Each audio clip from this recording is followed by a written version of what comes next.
El mundo cree conocer Yemen, un nombre ligado a titulares de guerra, de hambre, de tristeza.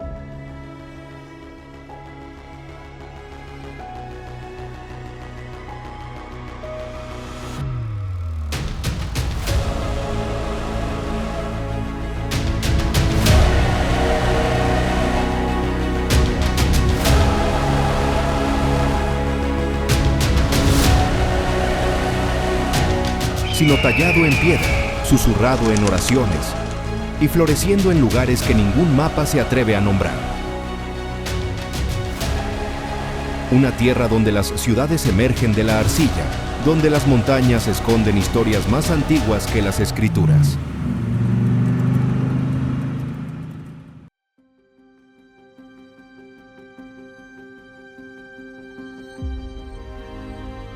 Este no es el Yemen del que has oído hablar, sagrado surrealista, y aún ardiendo con la memoria.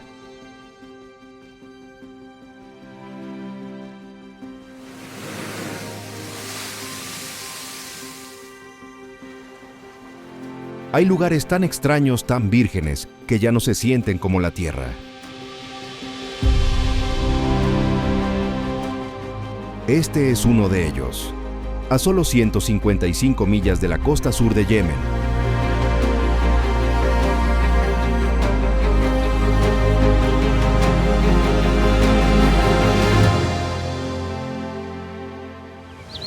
Acunada por el mar Arábigo, se encuentra Socotra, una isla tan surrealista que pertenece más al mito que a la geografía. ¿Cómo surgió un mundo así? Siglos de aislamiento convirtieron a Socotra en una cápsula del tiempo biológica. Más de un tercio de su flora no existe en ningún otro lugar del planeta.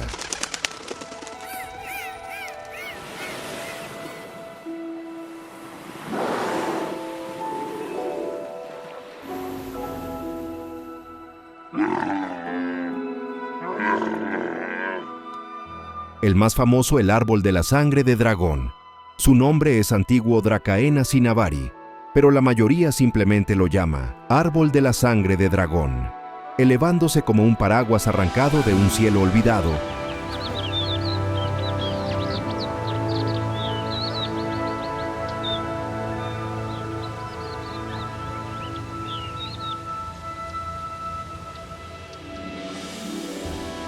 Extiende sus ramas anchas sobre la ventosa meseta de Dixam, donde las nubes rozan el suelo y el silencio se aferra a la piedra.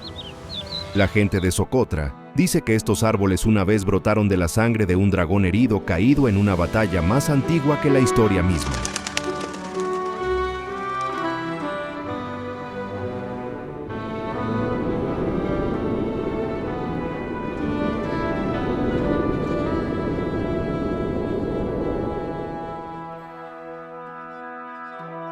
Cada corte en la corteza aún llora rojo, una resina espesa y sagrada utilizada durante siglos para curar heridas, pintar símbolos sagrados y convocar protección contra los espíritus del desierto.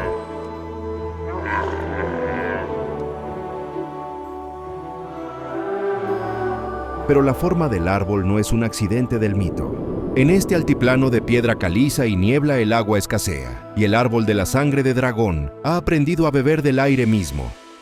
Su ancha copa se extiende para atrapar la niebla, convirtiendo pequeñas gotas de rocío en el agua que necesita para sobrevivir.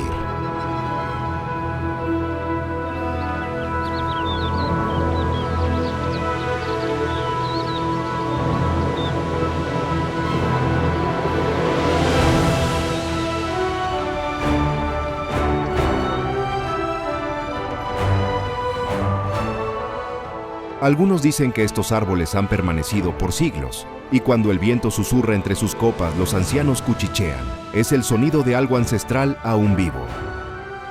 Pero Socotra no está hecha solo de piedra y silencio. En la lejana costa occidental se encuentra la playa Shoab, una extensión de arena blanca tan pura que parece intocada por el tiempo. Ningún camino lleva allí, solo el mar. Y a veces como si fueran convocados por algo más antiguo que la memoria.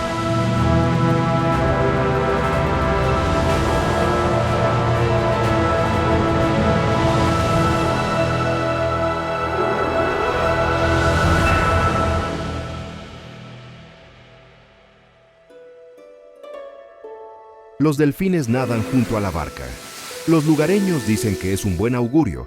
Cuando aparecen los delfines, el mar será generoso, las redes estarán llenas y el viento se mantendrá amable. Los pescadores todavía salen al amanecer con sus redes reparadas a mano, sus canciones tan antiguas como la marea. Antes de cada viaje, encienden hogueras en la playa, no para abrigarse, sino para recibir una bendición.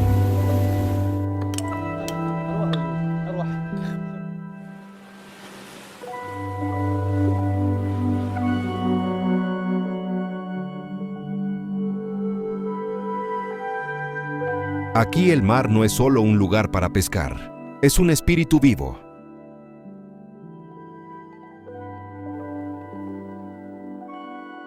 Si Socotra es donde la naturaleza recuerda, entonces Marib es donde la memoria se vuelve piedra. En el corazón del desierto de Yemen, donde el calor titila como un recuerdo y el viento transporta himnos olvidados, yacen los restos de un templo que alguna vez estuvo enterrado por más de 2000 años.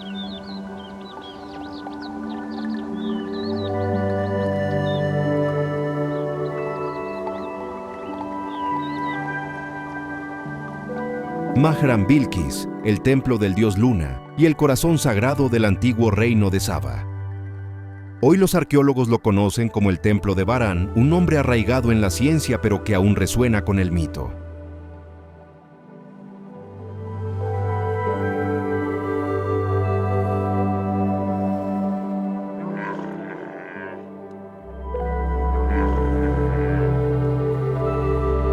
Elevándose del polvo hay 7 pilares enormes, desgastados pero desafiantes, como si todavía sostuvieran el peso de una historia demasiado grandiosa para colapsar. Los lugareños lo llaman el Templo de la Reina de Saba, la legendaria gobernante que, según las escrituras y el folclore, cruzó vastas tierras para encontrarse con el rey Salomón. Leyenda o verdad, su memoria perdura en estas piedras, silenciosa pero inquebrantable. Según la tradición, este no era solo un templo, era una puerta entre lo mortal y lo divino.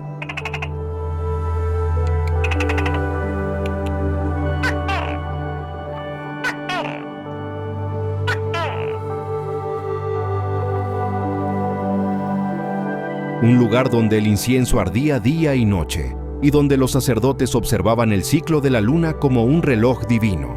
Las inscripciones en la antigua escritura, Sabea, aún trazan las paredes, dando testimonio de una civilización construida no sobre la guerra, sino sobre el flujo de incienso y mirra a través de continentes.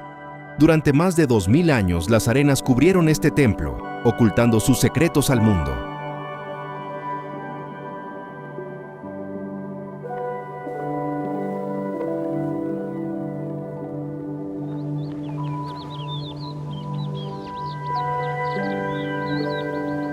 No fue hasta el siglo pasado que las excavaciones comenzaron a revelar su grandeza. Con cada columna desenterrada, otra pieza de la historia regresó. Y aún así, el viento se mueve a través de las ruinas como una voz demasiado antigua para nombrar. Ella puede ser una leyenda, el dios Luna largamente olvidado. Pero estas piedras ellas aún recuerdan. Párate entre los pilares al atardecer y siente cómo el desierto desata las costuras del tiempo. El aire sabe ligeramente a sal y resina, como si las caravanas de antaño acabaran de pasar.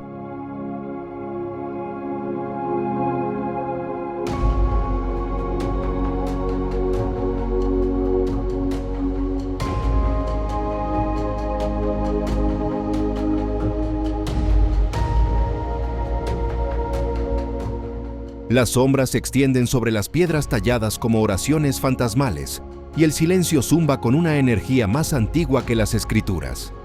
Aquí, el mito y la historia son inseparables. Cada grano de arena, un fragmento de un reino que una vez estudió las estrellas para calcular el tiempo y comerciar con tierras lejanas del mundo. Pero la memoria no siempre necesita piedra para sobrevivir.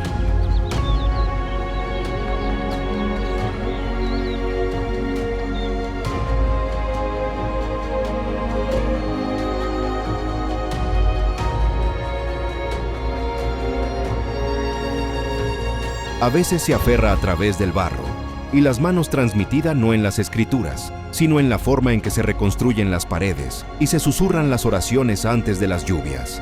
Y ante nosotros está Haid al-Jazil, un pueblo que se aferra a las rocas como si se aferrara a la vida misma.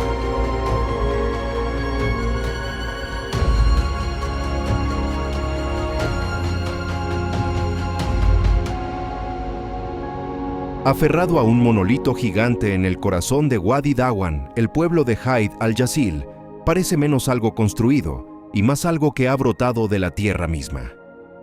Desde lejos parece un conjunto de casas color arena apiladas como coral fosilizado, encaramadas sobre una enorme roca que se eleva desde el fondo del valle.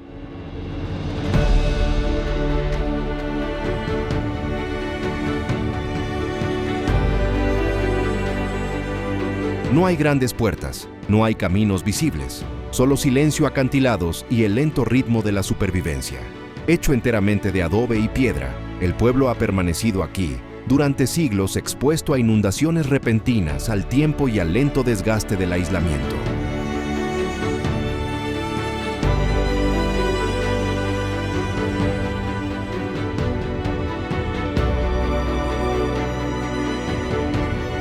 Construido en alto para evitar las inundaciones que alguna vez atravesaron el valle y para vigilar a los invasores mucho antes de que llegaran. Aquí las paredes son escudos. Paja y memoria se amasan en el barro, moldeadas a mano año tras año. Cada grieta guarda una historia. Cada techo una oración para otra estación seca. Hasta los detalles más pequeños respiran supervivencia: vigas de madera, cortadas de palmeras raras, puertas talladas con patrones geométricos simples.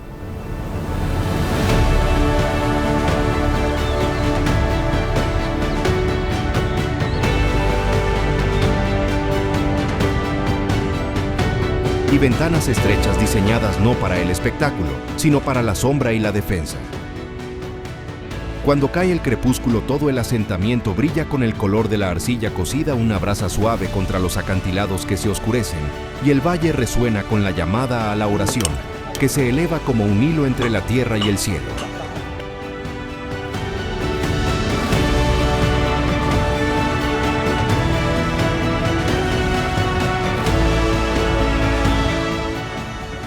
Dicen que el valle olvida muchas cosas, pero no a la gente que se atrevió a vivir por encima de él. Aquí la vida persiste no a través de monumentos, sino a través de la tranquila repetición de los actos diarios: mezclar barro, reparar paredes y confiar en que la roca bajo sus pies resistirá una generación más.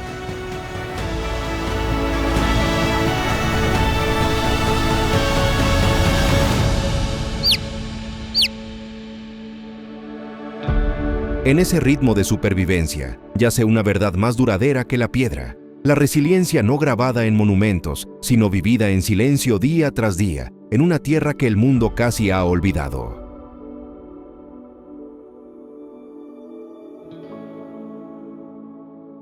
En un valle de polvo y piedra, donde la mayoría de las ciudades surgen para el comercio o la guerra, una ciudad se alza para la oración.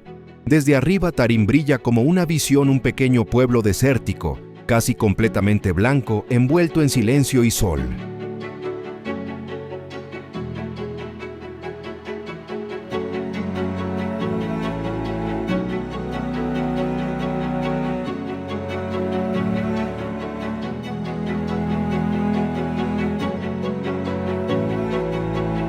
No son las paredes blancas lo que hace sagrado a Tarim, es cuántas de ellas susurran el mismo nombre para Dios. Más de 360 mezquitas. Para un pueblo que apenas abarca la longitud de una caminata matutina. ¿Por qué tantas? Algunos creen que el pueblo fue formado por personas que vinieron aquí, no para conquistar, eran eruditos místicos y peregrinos que siguieron el aroma del incienso y se quedaron por el Corán.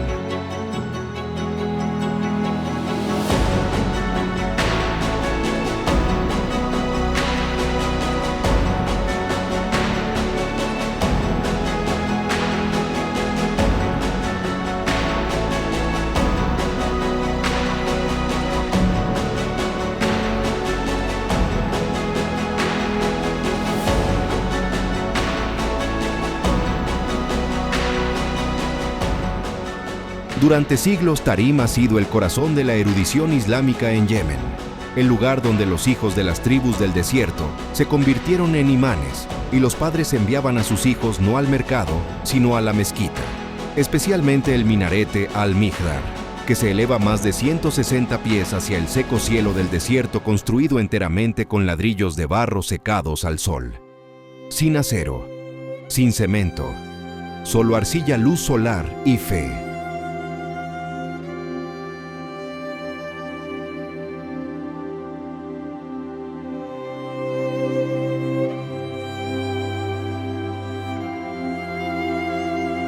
En el interior el ritmo de la recitación todavía resuena suave, constante, eterno. Pero Tarim es más que sus mezquitas. Es una ciudad donde cada esquina tiene una biblioteca donde manuscritos de cientos de años todavía se leen a la luz de las velas y donde los linajes familiares se remontan a los compañeros del profeta. Las calles exteriores son tranquilas, casi ingrávidas. Al anochecer, se eleva la llamada a la oración, pero lo que sigue es más suave, el sonido del recuerdo entretejido en el silencio. Incluso los mercados se mueven con moderación, especias, dátiles y bienes sencillos dispuestos sin ruido ni caos.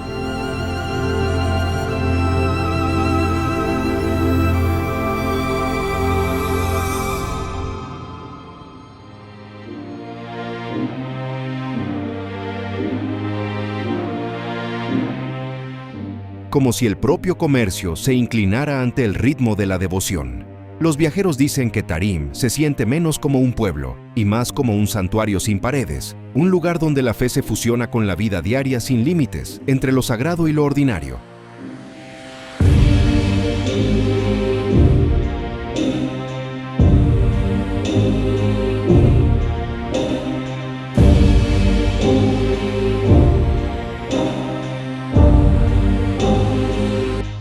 Y sin embargo, a pesar de toda su piedad, Tarim no está congelado en el pasado.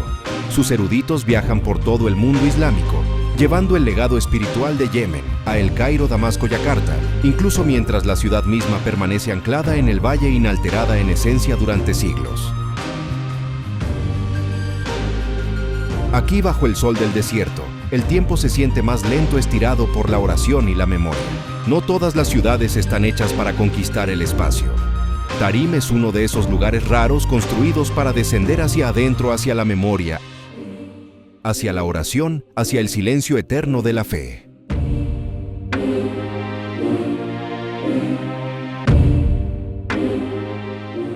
¿Por qué solo barro secado, al sol apilado a 9 pisos de altura? En medio del desierto, Shibam se alza como si la arena misma hubiera aprendido a construir.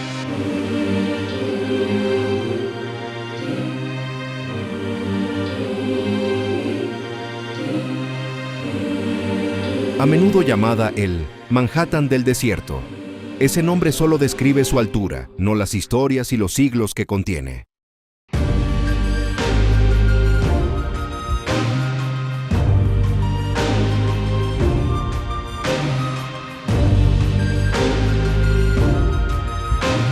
Elevándose directamente desde el suelo del desierto, Shibam no está tallada en montañas ni acunada por acantilados.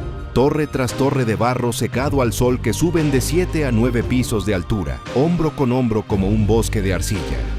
Durante más de 5 siglos estas torres han resistido el tiempo, las inundaciones, la guerra. No unidas por piedras sino por manos, memoria y el tranquilo deber del cuidado.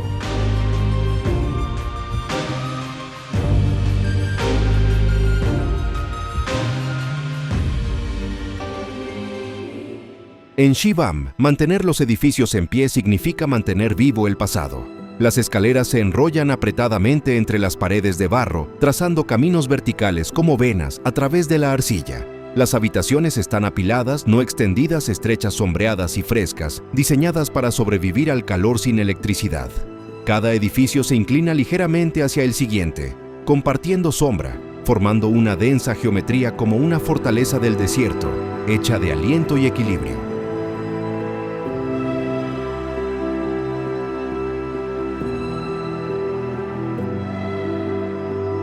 Fue diseñada para durar y después de 500 años, las paredes no han perdido nada de su valor. Desde las azoteas, el valle de Hadramaut se abre ampliamente a través del desierto, una vez un corredor vital para las caravanas de incienso y mirra que unían Arabia con el Mediterráneo. Al amanecer, las torres captan la luz en un suave dorado.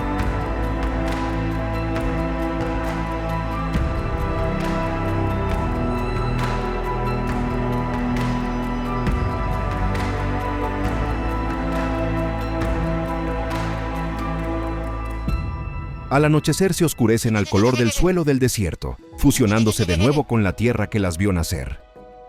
Aquí cada paso revela una arquitectura viva frágil en la tierra inquebrantable en espíritu, una ciudad preservada por las manos firmes de quienes se niegan a dejarla desaparecer.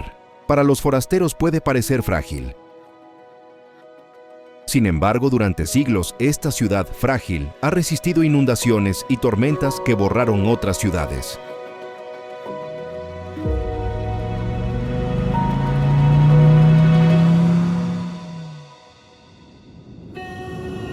Su supervivencia es un desafío silencioso, prueba de que el barro, cuando es moldeado por la fe y la devoción, puede perdurar más que los imperios. Palacio de Seiyun. Lo que Shibam construyó para perdurar Seiyun, lo construyó para gobernar misma tierra, mismas manos, pero un sueño diferente, no la supervivencia, sino el esplendor.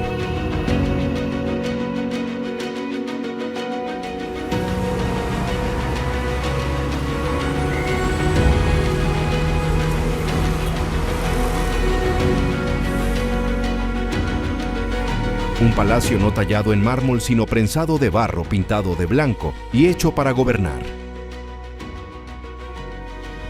Este es el Palacio de Seiyun, la estructura más grande de Hadramaut. Sus torres se elevan como olas congeladas sobre la ciudad, sus fachadas brillantes contra el dorado opaco del desierto. Construido enteramente con ladrillos de barro secados al sol blanqueados con cal.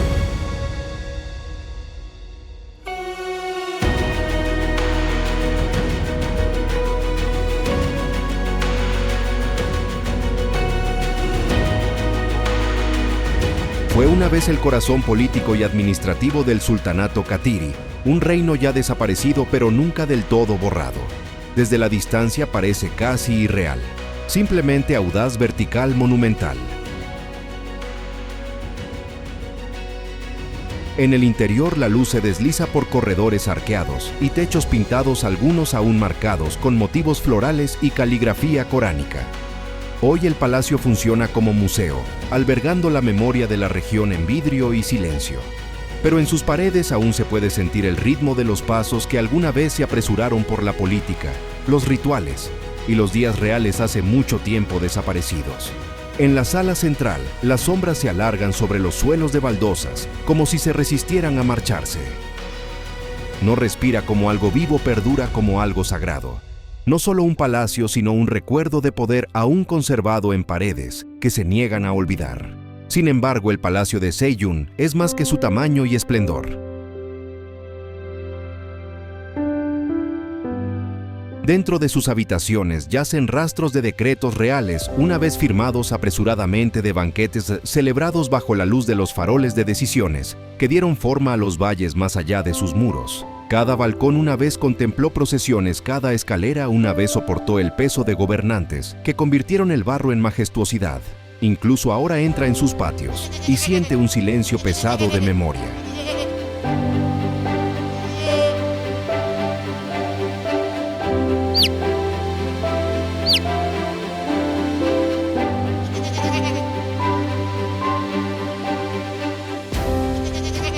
El museo exhibe armas, joyas, manuscritos, fragmentos de un reino conservado no en leyenda, sino en objetos frágiles de la vida cotidiana.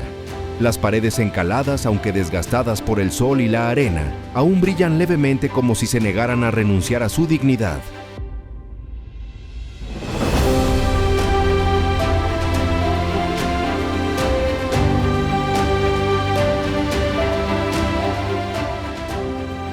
El Palacio de Seiyun no solo se erige como un monumento, sino como testimonio de que incluso los reinos construidos con tierra y cal pueden proyectar un poder lo suficientemente fuerte como para resonar a través de los siglos.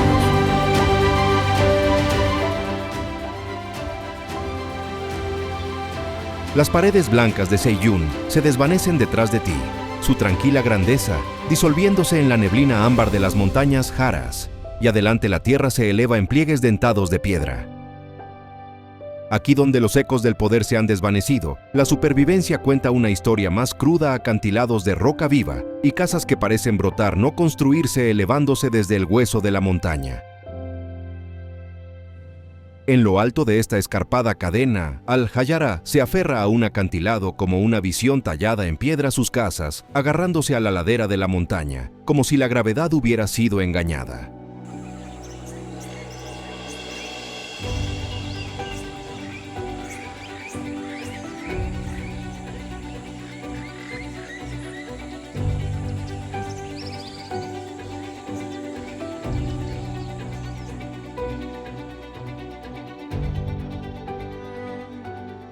Desde lejos, el pueblo parece brotar de la roca desafiando tormentas, terremotos y siglos de erosión.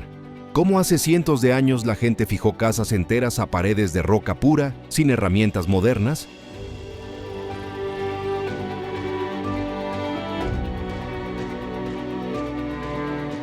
La respuesta es una combinación de ingenio y entorno.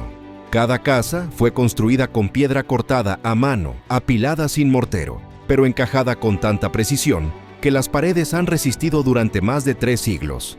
Los salientes naturales se convirtieron en cimientos, creando estructuras entrelazadas que absorben los temblores y resisten los deslizamientos de tierra. La piedra gruesa mantiene los interiores frescos en el verano abrasador y cálidos durante las noches heladas, mientras que los callejones estrechos canalizan las brisas de la montaña como ventilación natural.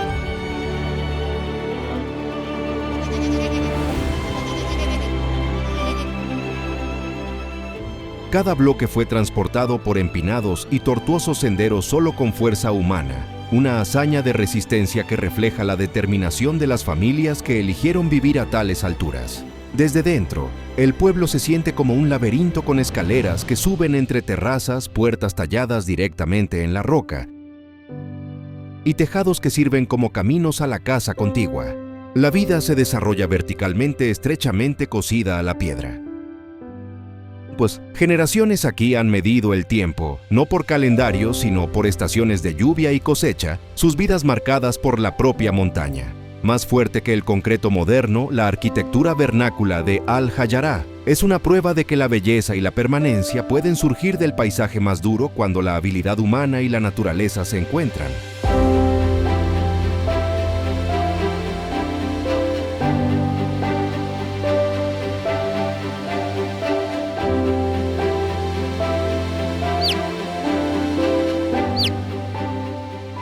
Y al caer el crepúsculo, el pueblo brilla en un ámbar tenue,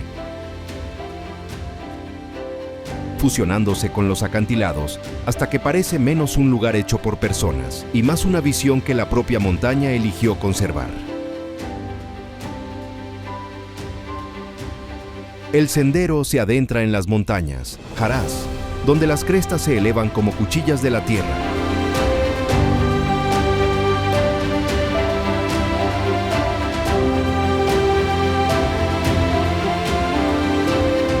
Y el aire se vuelve más delgado mezclado con el aroma de piedra y cielo. Los lugareños llaman a este reino Jabal Haraz, la escalera al cielo, un nombre ganado no por el mito sino por la vista de laderas enteras talladas en verdes y ascendentes escalones. Desde lejos las terrazas se elevan en niveles interminables, cada uno cortado a mano para atrapar las escasas lluvias y acunar campos de grano y cat. Los pueblos se posan a lo largo de las crestas, sus casas de piedra unidas por estrechos caminos que se aferran a la piel de la montaña, serpenteando como venas de vida entre las nubes. Aquí la agricultura es un acto de precisión y desafío. Generaciones han moldeado estas terrazas de roca pura, apilando muros de piedra seca, para sostener el suelo frágil, extrayendo alimento de una tierra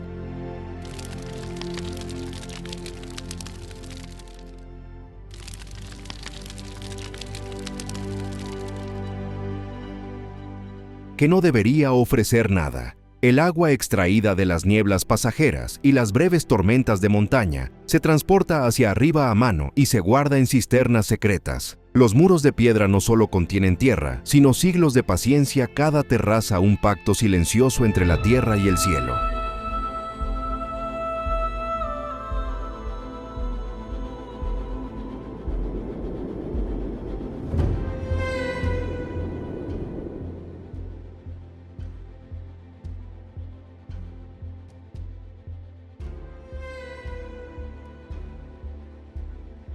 Desde arriba las terrazas ondulan por las laderas como olas verdes congeladas a mitad de movimiento. Cada curva una firma de la persistencia humana grabada en la montaña. La vida aquí se mide en pasos subiendo de una terraza a la siguiente. Incluso los detalles más pequeños reflejan la adaptación casas construidas con gruesas paredes de piedra para anclarse contra los vientos techos que funcionan como tendederos para la cosecha cisternas, talladas profundamente en la roca para guardar el preciado agua de lluvia.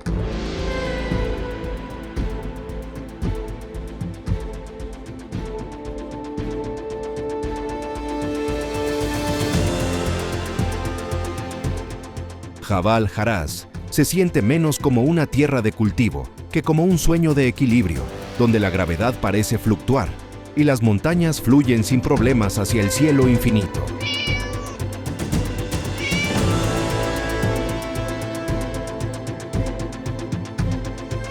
El camino desciende de las tierras altas a una llanura de calor y silencio, donde las ruinas de Savid emergen como una escritura descolorida sobre la tierra.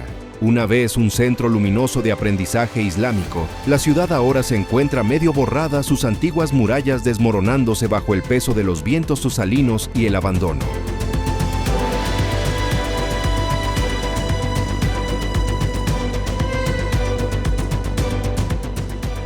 Hace siglos Savid albergaba más de 80 madrasas, donde la teología, la ciencia y el arte se debatían a la luz de las lámparas de aceite. Sus eruditos moldearon el pensamiento en toda la península arábiga y sus calles alguna vez latieron con el ritmo de la recitación coránica y el arrastrar de las sandalias de los estudiantes. La ciudad sigue siendo un sitio del Patrimonio Mundial de la UNESCO, pero también figura como en peligro su laberinto de callejones, rindiéndose lentamente al tiempo.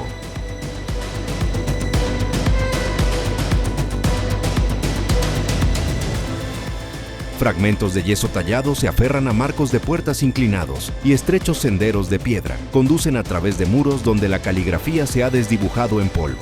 En patios ocultos, algunas escuelas todavía enseñan el Corán bajo techos de hojas de palma. Sus suaves cánticos se elevan contra el tranquilo deterioro.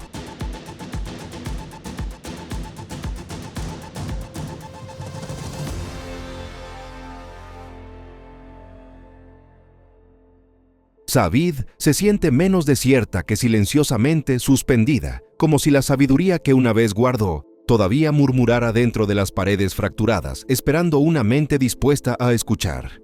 La antigua plaza del mercado, ahora casi vacía, todavía conserva rastros de comercio, nichos descoloridos en las paredes donde se almacenaban las especias sombras de toldos que alguna vez cobijaron a eruditos y comerciantes. El silencio aquí no es vacío, sino un palimpsesto de siglos.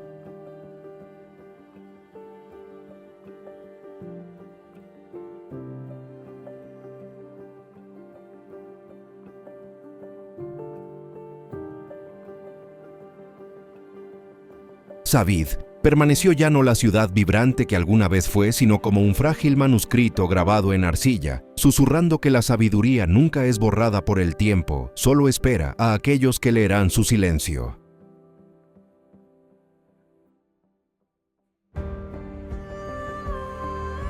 Si en Savid el conocimiento puede ser olvidado, entonces Nabi Hud nos recuerda: la fe nunca desaparece del todo.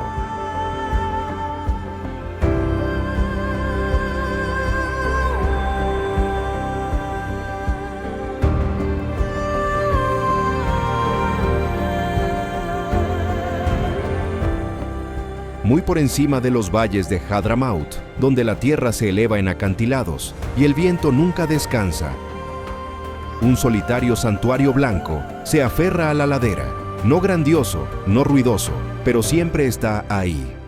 Este es el santuario de Nabi Hud. Aquí dicen, yace el profeta Hud, el hombre que advirtió al pueblo de Ad y cuyo nombre vive en el Corán. La historia es antigua, tan antigua que se desliza entre las escrituras y la arena, pero la creencia ha perdurado. Cada año los peregrinos vienen aquí caminando kilómetros a través de tierras estériles. Suben la cuesta descalzos, algunos dejan piedras, algunos lloran. No ofrece opulencia, solo una humilde tumba besada por cal blanca, su cúpula capturando la última luz como un eco desvanecido del propio sol. Solo una estrecha escalera, un sendero de piedra tallada y un silencio lo suficientemente profundo como para escuchar el eco de tu propia respiración. Incluso cuando no hay nadie cerca, se siente lleno de reverencia de memoria de algo más antiguo que el tiempo.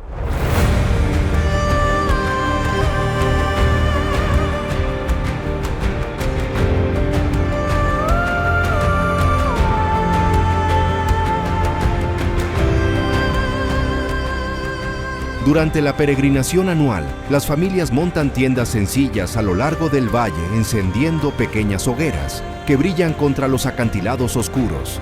Las oraciones se elevan a través del aire nocturno mezclándose con el viento, hasta que toda la ladera de la montaña zumba con devoción. Los comerciantes llegan con agua, dátiles e incienso, sus voces se extienden por los caminos de piedra, recordando las antiguas rutas comerciales que alguna vez tejieron Hadramaut. Al amanecer, los primeros rayos de sol golpean la cúpula blanca, convirtiéndola brevemente en un faro visible a kilómetros de distancia, una señal no de poder, sino de persistencia.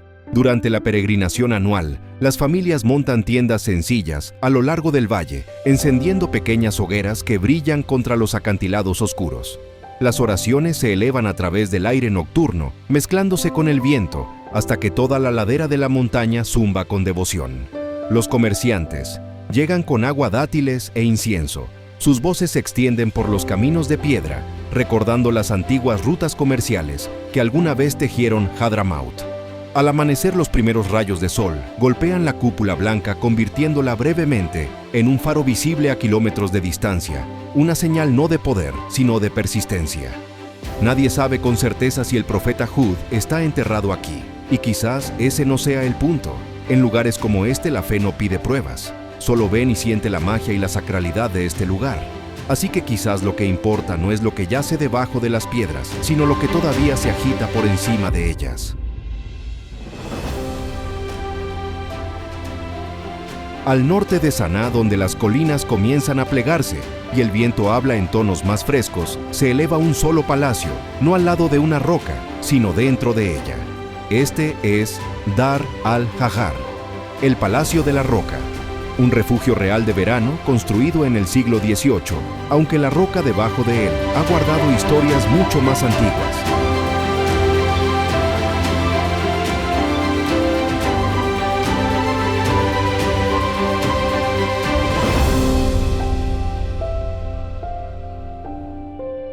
No se asienta sobre un acantilado, es el acantilado. Una estructura de 5 pisos tallada y apilada sobre un enorme pilar de piedra, como si la propia montaña se hubiera detenido y hubiera elegido convertirse en la arquitectura aquí. Desde la distancia parece fantasía: ventanas arqueadas, balcones esculpidos y terrazas fluidas que caen directamente de la roca desnuda. Más de cerca, esto no es solo un monumento a la belleza, sino a la brillantez, forma moldeada por la necesidad, y la función tallada no para lucirse, sino para sobrevivir. Construido con piedra entrelazada y agua de manantial natural que fluye por su núcleo, Dar al-Hajjar fue diseñado para enfriar el aire y calmar el alma, una obra maestra de diseño pasivo mucho antes de que existiera el término.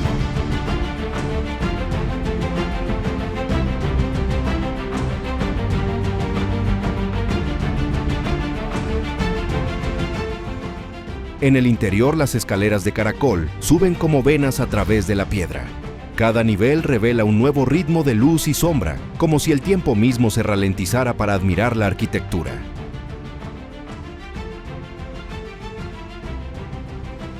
Cada curva, cada pasillo, cada nicho tallado, habla de equilibrio entre el calor y la luz, entre el silencio y la respiración. Dar al-Hajjar no es solo un palacio de reyes, sino también una memoria grabada en la tierra, un recordatorio de que el verdadero poder no siempre tiene que hablar. A veces solo tiene que ser eterno.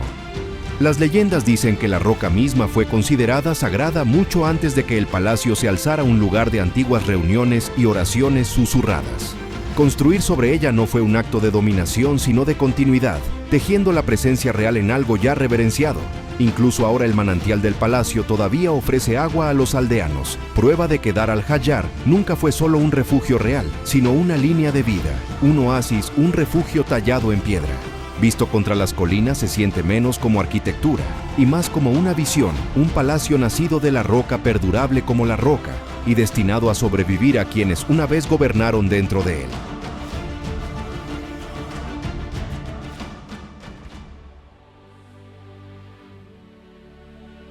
Ciudad Vieja de Saná. A más de 7.500 pies sobre el nivel del mar, en una meseta donde el aire se vuelve más denso, Saná se alza como un sueño grabado en barro, piedra y memoria.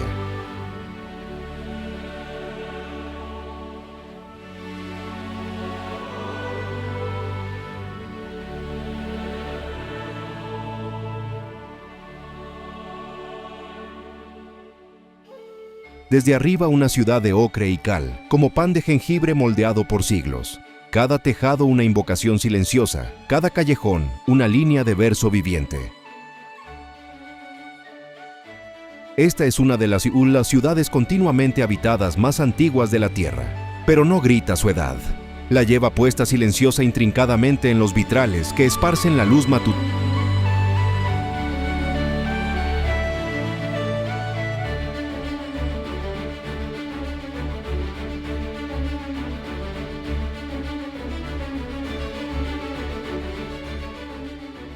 En los delicados patrones de yeso que adornan sus fachadas como bordados. Su arquitectura es única, casas de varios pisos construidas con ladrillo cocido y piedra volcánica adornadas con cal blanca apiladas una al lado de la otra como una biblioteca de almas antiguas. Cada edificio parece inclinarse ligeramente hacia adentro, como ancianos reuniéndose para compartir historias bajo un cielo del color del cobre quemado.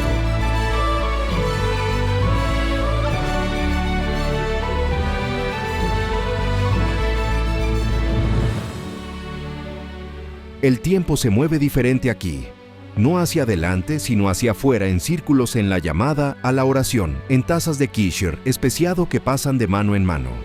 Caminar por Saná no es solo moverse por el espacio, sino pasar a través de capas de memoria aún cálidas, aún resonando a través de las paredes. Incluso a medida que la vida moderna avanza, la ciudad vieja permanece. Porque aquí la historia vive en las paredes, en las ventanas, en los saludos susurrados a través de calles estrechas. Vive con el pasado no como algo distante, sino como una presencia que se mueve silenciosamente por las puertas y que se eleva cada mañana con la oración. Desde minaretes altos y esbeltos, la llamada a la oración flota sobre los tejados tejiéndose a través de los vitrales, hasta que la ciudad parece respirar al ritmo de su gente. Dentro de las casas antiguas, puertas de madera tallada esconden frescos patios, donde las fuentes gotean, y las enredaderas trepan hacia la luz, ofreciendo a las familias un oasis privado en el corazón de la ciudad.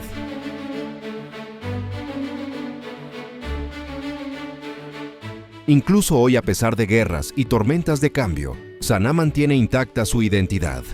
Perdura no solo como un tesoro de la UNESCO, sino como una ciudad viva, un lugar donde el pasado no duerme en ruinas, sino que camina abiertamente junto al presente. En una ciudad moldeada por el barro y la memoria, un edificio sigue escuchando con mayor atención los ecos del tiempo. En el corazón inmóvil de Saná, donde las calles se estrechan y las sombras se demoran, se alza una mezquita tan antigua que parece tallada en la memoria misma de la ciudad.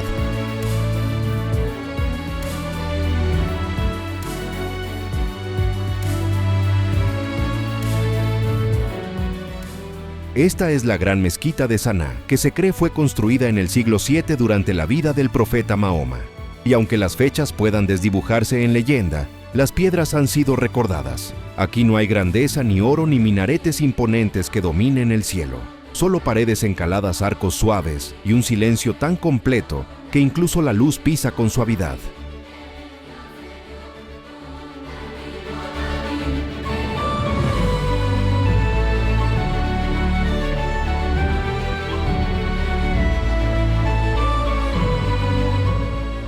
La luz del sol se filtra a través de celosías de madera tallada, rozando páginas más antiguas que los imperios manuscritos coránicos entintados a mano guardados en una biblioteca, donde el pergamino se riza como hojas secas y la escritura se desvanece en un aliento.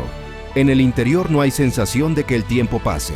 En cambio, perdura en la suavidad de los suelos de piedra gastados por 1000 años de oración, en el aire inmóvil entre recitaciones, en la forma en que los fieles se mueven no con urgencia, sino con recuerdo.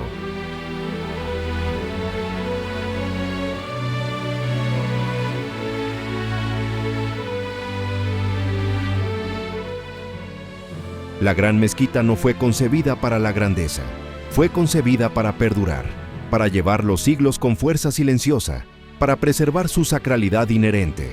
Y quizás ese es el poder silencioso de la mezquita. No se levanta para ser un monumento. Permanece inmóvil como si escuchara cada oración susurrada en el espacio de siglos. Aquí Dios no está en la grandeza, sino en el silencio, no pronunciado en palabras, sino sentido en la quietud interior.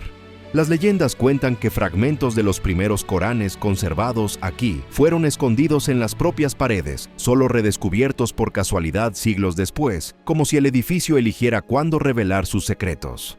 Por sus arcos han pasado eruditos místicos y viajeros, sus nombres hace mucho desvanecidos, pero sus pasos permanecen grabados en piedra pulida por siglos de devoción.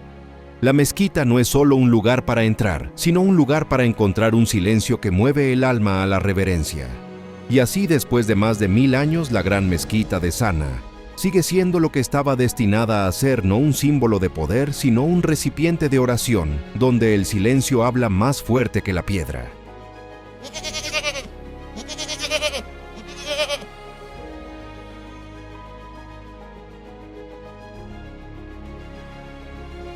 Iglesia Al-Cáliz. En una ciudad donde los minaretes dan forma al cielo y la llamada a la oración define el ritmo de cada día, pocos esperarían un rastro del antiguo cristianismo escondido bajo el polvo. Iglesia Al-Cáliz. Un nombre ahora mayormente perdido en el tiempo, pero que alguna vez se pronunciaba con reverencia como un secreto demasiado sagrado para olvidar.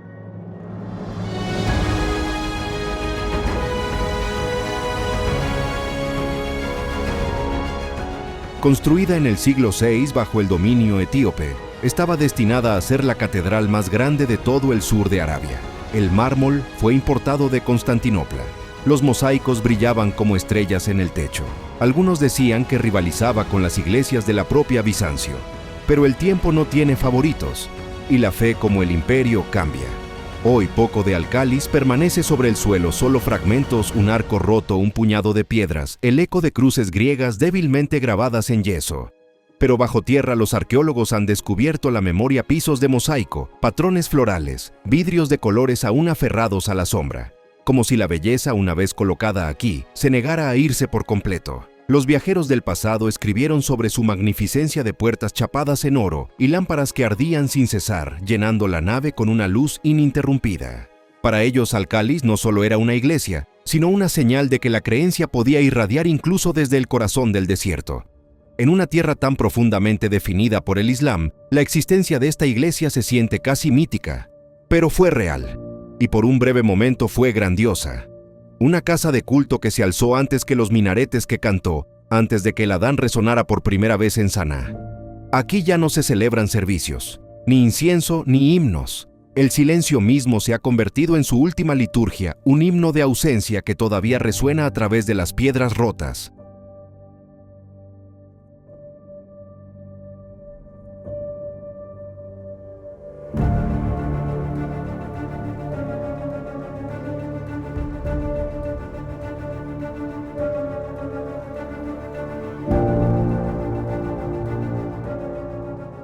Incluso en ruinas el espacio se siente consagrado no a una fe, sino a la idea de lo sagrado mismo.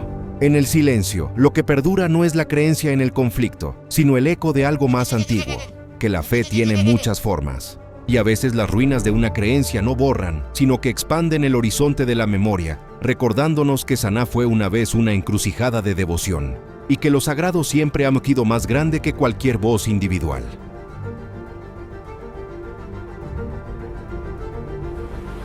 Desde una isla extraña hasta el corazón de Saná.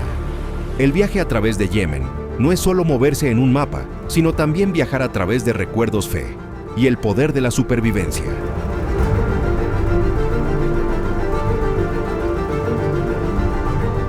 Si cada tierra es un susurro, Yemen es el coro del tiempo, bajo, profundo e interminable. Si sientes que Yemen es a la vez extraño y familiar como un sueño olvidado, deja un comentario. Y si viajes como este te interesan, dale me gusta al video, compártelo y suscríbete a Mundos Ocultos 4K para que siempre puedas acompañarnos en nuestras travesías.